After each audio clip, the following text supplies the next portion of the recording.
Ladies and gentlemen, welcome back to Driven Wyld. Today we are talking about that's why I only accept $8 or higher. DoorDash driver completes 10 orders in 2 hours. Her earnings are less than one meal. So one of the main problems with being a gig worker today is that not a lot of training is out there. So not a lot of people know about the concept of a dollars to mile ratio and having a minimum rate of acceptance. That's why there are drivers out there who see $2.50 orders going 10 miles and actually accepting them, which later on they learn and all that. But based on what we're seeing here, 10 orders, 2 hours, she definitely did not know that. So with that said, we are talking about everything that is being said in this article, how it actually is for DoorDash, UberEats, and Grubhub drivers and customers and everything in between. So with that said, let's get started. Working as a DoorDash driver is not cutting it financially in this economy, as one delivery driver recently discovered after delivering 10 orders left her with less than expected. Okay, speaking to me specifically, if I'm delivering 10 orders and not making over $100, I'm doing something wrong. If her earnings are less than one meal, then I would be genuinely impressed. New college graduates are already stressing out about making ends meet. 59% of the class of 2024 say they're concerned about covering basic expenses after leaving school. According to a March survey of 2,687 students graduating with a bachelor's degree in 2024. Think about that for a second. You were told your whole life to go to school, get good grades, then with those good grades, get into a good college, go into debt to get into that college, get a 2-year degree, get a 4-year degree, or however you decide to do that, graduate with that student loan debt, and then getting a job for less than $40,000 a year. How insane is that? No wonder why they're still butthurt after college. They graduated to make less than somebody in Taco Bell. Maybe that's a little too harsh. Less than a gig worker. College graduates turn to DoorDash gigs. According to a CNBC article, more than 40% of college seniors expect to pursue a gig or freelance work after graduation, with nearly a third saying they'll do it on top of a full-time job. Nearly half say they plan to put in these extra hours because they need the additional income to pay for everyday expenses and debt. Okay, but real talk though, if I'm going into college to learn a specific skill, a marketable skill, not just liberal arts major or like business major, I'm probably going to put that skill to good use as a freelance business myself. So not only would I be part of nearly a third saying that I would do it on top of a full-time job, but I would be doing that just to make more money too. Like, I feel like that's just a smart play in this day and age. Make more money so you don't need it later. Becoming a DoorDash driver is a common part-time job, but as Dom, a TikTok creator, and others are learning, it is not as financially stable as they expected. Powercalifornia, an account on TikTok trying to build an unapologetic youth movement, one vote at a time, reposted Dom's TikTok video. The reshared clip has already garnered over 200,000 views and has sparked conversation about how little DoorDash drivers make, especially with the cost of living expenses today. The things you do for content, huh?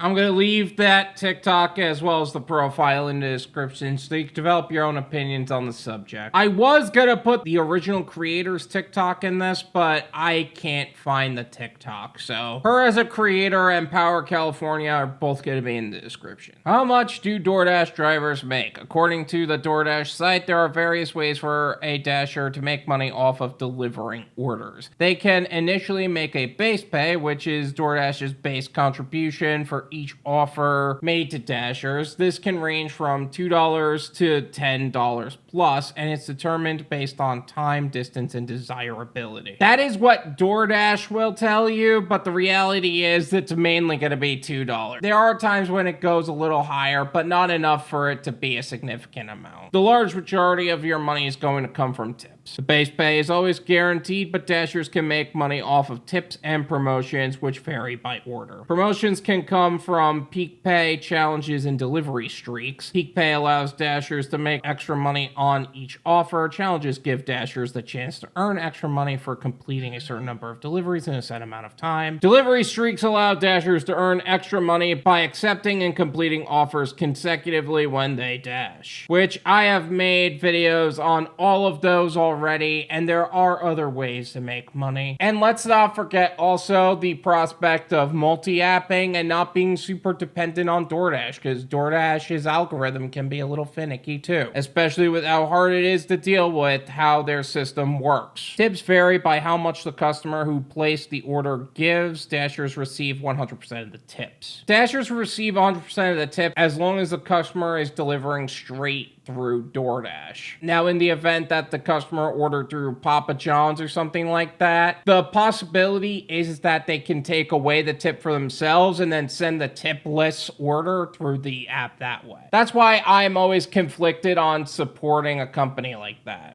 I made 10 DoorDashes in the last 2 hours. And guess how much I made? Guess. After gas, I made a whopping $24.76. Not even a full $25. Like, I can't even get my own food DoorDashed for $25. Okay, I have so many questions.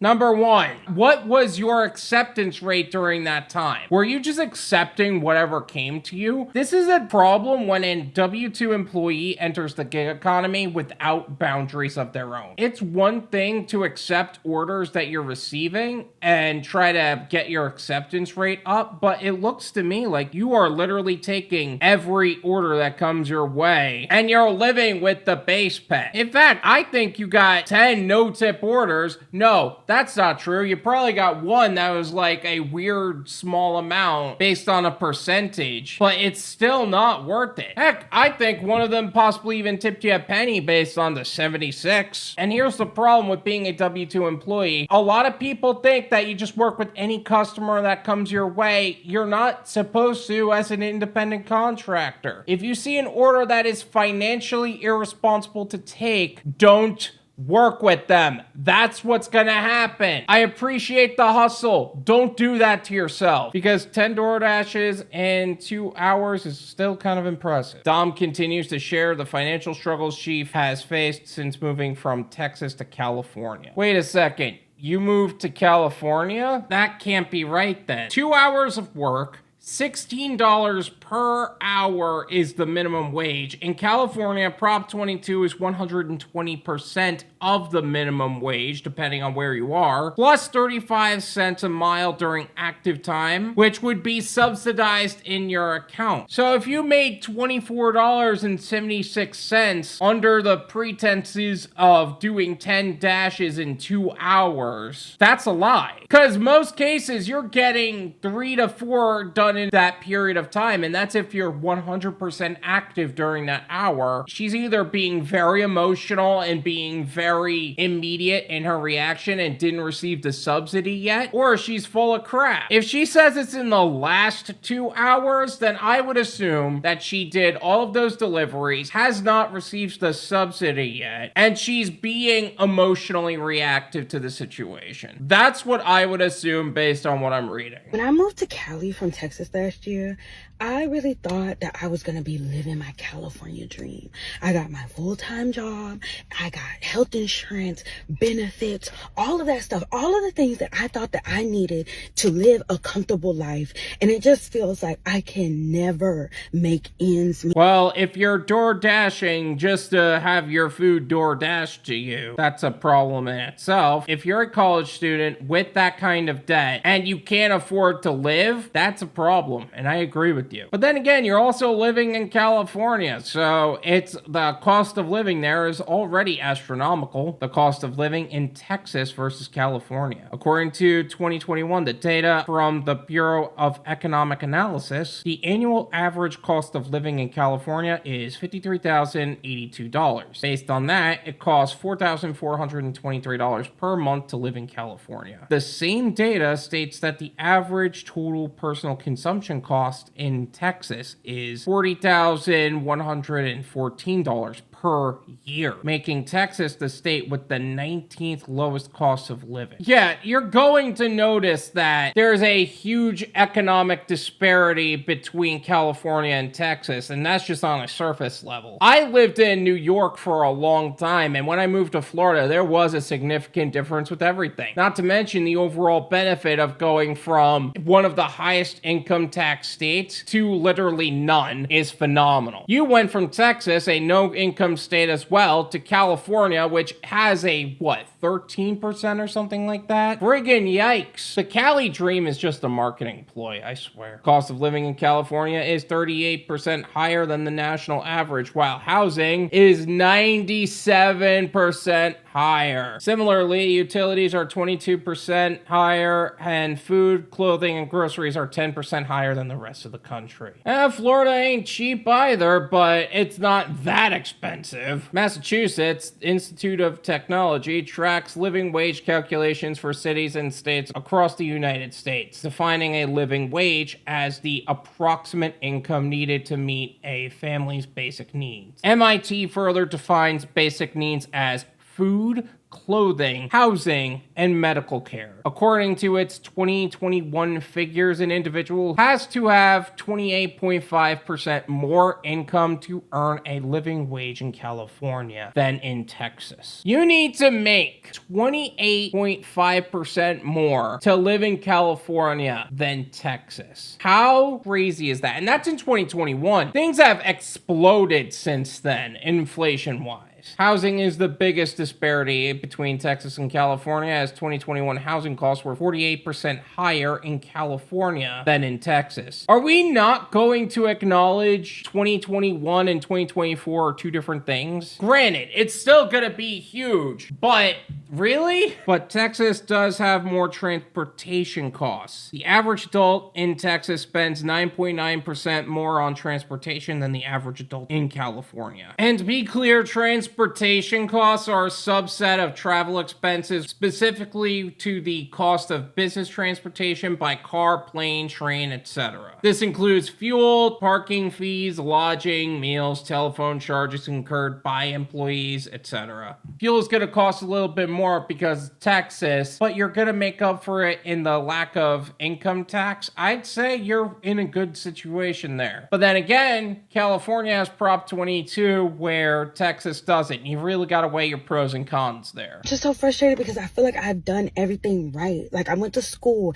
I got my degree, I got a job, but like with rent and bills and student loans and groceries and gas, like it just feels like I just cannot get ahead. Because you were sold a degree over the course of your life. You went to school, your teachers told you you needed a degree, your parents told you you needed a degree, and once upon a time, getting a degree was the way to go. But the world's evolved since then. And now, every 4 or 5 years, the information you get in college is outdated, and that time is speeding up to 2.5 years. Think about that for a second. Every 2.5 years, the degree you receive is going to be outdated or readily available elsewhere. That's why I'm like, why would you even bother getting a degree in this day and age? Unless it's for a job you 100% need a degree in. TikTok users in our comment section felt the same way. Some viewers said that as DoorDash or UberEats delivery drivers, they've become more selective about the orders they accept. I did 6 hours, made $200 last night. I don't accept anything under $9.50 short distance. Don't accept anything one set. Exactly. I said less than $10 because I wasn't accounting for the hidden tip system, but that's a solid strategy he's using. Another wrote, I double dip. I Uber Eats and DoorDash. My acceptance rate is 3% though. Only accept orders that make sense. That is probably one of the better ways to go about it. I wouldn't call it double dipping though. I would call it multi-apping. So that way you're never truly dependent on any one gig app to send you good orders. Because if you're super dependent on DoorDash to send you orders, you're just a 1099 employee. Eventually, you're going to be convincing yourself that having a higher acceptance rate is the better way to live, when in reality, you're better off not doing that. And it's like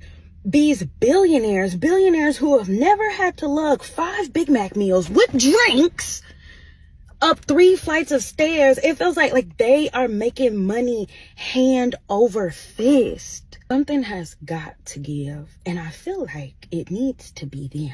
The CEO of DoorDash, Tony Xu, reached billionaire status in 2020 and has a current net worth of $1.7 billion, according to Forbes. Okay, not exactly the best take using Tony Xu in that regard. Tony Xu has a problem called WeDash or something like that, where it has their back office employees actually doing deliveries, so that way they have a better understanding of the engineering that goes into doing deliveries. Now that said, I don't know what happens to the money that comes from those orders. Maybe they don't do it at all, but nevertheless, that's the case. Because I am tired.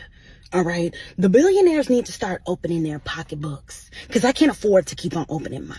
Okay, but here's the problem with that overall logic. You can't expect the wrong people to do the right thing. I know Tony Xu's a piece of crap because of the way he treats his drivers. I know I came off as defending him, but he's the one that's making this system. He founded DoorDash. It is irresponsible to be super dependent on a company that treats you like that. Support from the TikTok community. Dom received support from the TikTok community on the reposted video. No, because you're right, this is unsustainable. One user commented. Another said, this is ridiculous. I always tip my delivery drivers $10 and I'm learning that's still not enough even after I've paid $60 for an order. Well, first off, 20% would be $12, but that's not the point. Or maybe it was a $50 order and you tipped $10, so that's 20%. Either way, that's not all the factors that drivers account for when accepting deliveries. It's dollars to mile ratio. It's minimum rate. Minimum rate's part of it, but it's also dollars to mile ratio. Where is that driver in comparison to the pickup location and the drop-off location? How much of that is hidden by DoorDash? How many orders were lumped into that one good order? You see, the DoorDash driver isn't always to blame, but who's going to get the rating? Who's going to get the flack for it? The idiot driver, the last person who had it. So keep tipping your drivers. Don't get it twisted. But just understand it's not all the DoorDash driver's fault if your order is not coming at a speedily rate, you know? Financial stresses linger over many new grads and young adults. Student debt is something that many new grads are left to deal with. Just over half of the 2024 college graduates expect to carry student loan debt. Within that group, almost 70% say their debt will influence jobs they consider after graduation, according to Handshake's report that surveyed 1,148 students. If you're going to college and the degree that you're getting isn't going to cover the cost of the debt that you have accumulated, you shouldn't be getting that degree. You just shouldn't. It is financially irresponsible to do that to yourself. Having to work a 9-to-5 after working a 9-to-5 can be taxing on young adults, which can lead to burnout. 80% of the class of 2024 report that they've felt burnout as undergrads, with feelings of persistent exhaustion, lack of motivation, and unusual negativity. 25% of this class say they are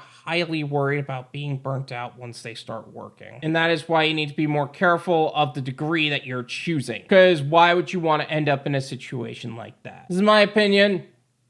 It's worth what you pay for it. None of you pay me. There you go. First off, this driver, she might have picked up on it as a totally new person. I would actually assume that she picked up on it as a totally new person because of the way she described the $24.76 that she received. She's accepting every order. She's made $24.76. She did 10 deliveries, so she was probably busy throughout that entire 2 hours. And she probably made that immediately after finishing it. She hasn't accounted for the subsidy that hits every week. She hasn't accounted for the legal ramifications on DoorDash if that didn't work out. And she's not accounting for the other benefits as well. And she's not accounting for the fact that she's an independent contractor and can say no to crappy orders. Then again, the name of the game in California is very different over there than it would be in Texas, in Florida, in New York. Heck, New York City even has their own legal rules and has a totally different tipping system, or lack thereof. So this article is obviously trying to emphasize the financial hardships of being a college student, which are very real, and is also trying to bash DoorDash for being unprofitable, which if you don't know what you're doing, there is a chance you're not going to profit off of it. It's like if somebody invested into stocks when everything's going up and everybody seems like a genius, and suddenly after experience, it's a lot harder to make money than it actually looks because they made one video about it and suddenly they think they're a genius when experience will teach them otherwise. All in all, DoorDash is not for everybody, and expecting somebody to bail you out for not handling it yourself is an irresponsible way to live your life. That goes for student loans, that goes for expecting base pay to increase, that goes for almost anything and everything in the gig economy. So do yourself a favor, diversify your gig portfolio, develop an exit strategy so you're not too dependent on DoorDash long-term, because the gig economy is an income bridge to what would be a long-term goal and not the goal. And do what's best for your financial situation for you, because no one's going to look out for you better than you are. Thank you so much for watching. I really appreciate it. As always, make sure to hit the like button, subscribe if you're new, and I'll see you guys next time. Peace.